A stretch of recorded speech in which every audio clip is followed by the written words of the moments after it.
बुधवार 2 अप्रैल को लोकसभा में वक्फ संशोधन विधेयक 2024 पर वोटिंग हुई। सदन में पूरे दिन चली चर्चा के बाद स्पीकर ओम बिरला ने बताया कि 288 सांसदों ने विधेयक के पक्ष में वोट दिया, जबकि 232 सांसदों ने इसका विरोध किया।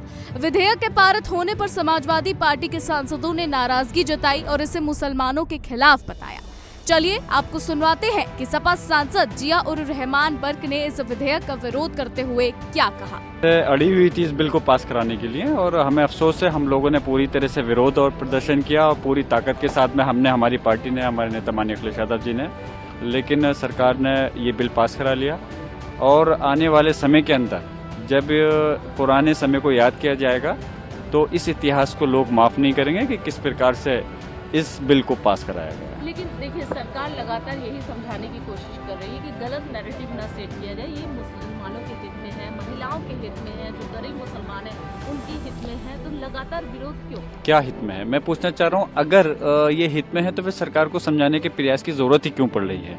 अगर ये हित में है तो ऐसी चीज़ सामने ही क्यों आई कि क्यों लोगों को और सरकार को ये समझाना पड़ रहा है कि ये उनके विरोध में नहीं है, उनके हित में है? और अगर हित में है तो बताएं, क्या महिलाओं की जहाँ तक बात है, महिला पहले से उसके अंदर 2 महिलाओं का पहले से है और उससे ज़्यादा भी हो सकती हैं, तो कौन सा नया तीर मार दिया सरकार ने? उन महिलाओं को क्या सम्मान दिया है? तो इस प्रकार से जो बिल क्या है, यकीनन हम ये कहते हैं कि आपस में बिल ऐसा होना चाहिए जो कि समाज की तरक्की हो। और देखिए, जब हर समाज की तरक्की होगी तो तभी देश पूरी तरह से विकास करेगा।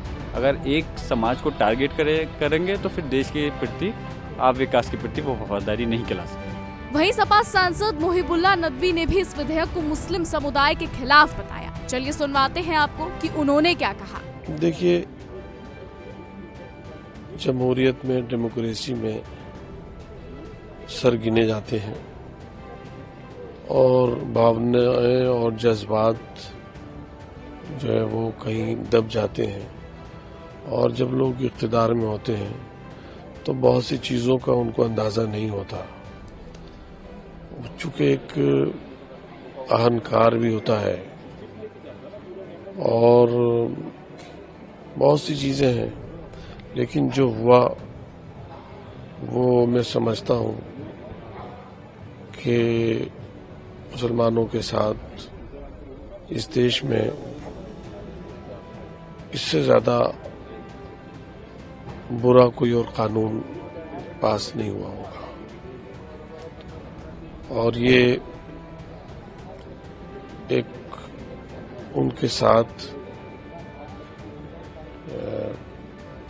जिस तरह का कानून, संविधान को बालाए ताक रख करके जो किया गया है, आर्टिकल 26, 25, 14, 15 उन सबको बिल्डोज किया गया है, तो ये बिल्कुल नामुनासिब कदम है। बता दें, सदन में चर्चा के दौरान विपक्ष ने इस विधेयक को लेकर कई आपत्तियां उठाई। विपक्ष का कहना था कि ये वक्फ बोर्ड के अधिकार में हस्तक्षेप करेगा और मुसलमानों के धार्मिक मामलों में सरकार का दखल होगा।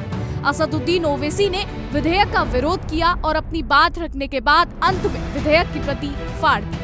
इससे पहले चर्चा में हस्तक्षेप करते हुए केंद्रीय गृह मंत्री अमित शाह ने कहा कि ये भारत सरकार का कानून है और इसे सभी को स्वीकार करना होगा।